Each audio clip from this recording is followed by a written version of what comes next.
Blackbird Night School. Day 22. The moment the story loses its alibi. When someone names another person as the source of their pain, the entire conversation shifts into a hallway where no healing lives. Because once cause leaves the mind, correction can't find a door to walk through. That's why it's never cruel to stop the conversation there. It's mercy disguised as clarity. Precision is not punishment.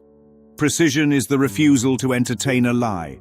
Most people think this move is dismissive, but it is the opposite. It invites the only condition under which healing can occur. It's not invalidating feelings. It's honoring the feelings so deeply that you won't let them be attached to the wrong cause. This is metaphysical hygiene. Clean hands. Clean cause. Clean mind. Because once the mind leaves the cause, everything becomes rearranging smoke. Picture someone trying to sculpt a statue out of steam. The hands move. The effort is real. The steam is real to them. But no form emerges, and eventually the hands get tired. That's blame. That's projection. That's every conversation where someone says, my father, my ex, my friend, my boss, my child, my ops, my government, my pastor, my therapist, my neighbor, my world. Every one of those names is nothing but an alias, a cover identity, a witness protection program for guilt. Because beneath the syllables is the real sentence. I don't want to look at the belief I'm protecting. What belief? The ancient, metaphysical, pre-personal guilt that says, I left God. I damaged something real. I broke something eternal. That belief is the wound. Everything else is costume. So when someone names another person, they are naming the part of themselves they refuse to face. That's why their face tightens. That tightening isn't anger, it's recognition. The mind knows the truth before the mouth admits it. Ask any human being this question and watch the entire architecture shake. How could someone else be the problem in your life? Instant floor drop, instant vertigo, instant echo in the mind. Because the question doesn't attack, it removes the place where the ego was hiding. Here's a story. Imagine a woman complaining that her sister never respects her boundaries. She lists examples. She brings evidence. She builds a case. But beneath the courtroom speech is the belief, I don't know how to honor my own decisions. Her sister is just the prop. Another story. A teenager says his dad ruined his confidence. But what he refuses to face is the belief, my worth comes from approval. The dad is the decoy. Here's another. A man insists his boss keeps him stuck. But what he won't examine is the belief, I'm afraid of my own potential. The boss is the mask. In every case, blame is a special effect projected on a screen, so the mind never has to look at the projector. This is why the ego would rather feel pain than lose its identity. Because the identity is built out of pain. People call themselves kings and queens because they really want dominion over the one thing they don't understand, their own thinking. They're not ruling anything outside. They're trying to be monarchs of their minds. But the moment you return cause to the mind, the throne crumbles like wet cardboard. And here's where the course comes in like a quiet thunder. Seek not outside yourself.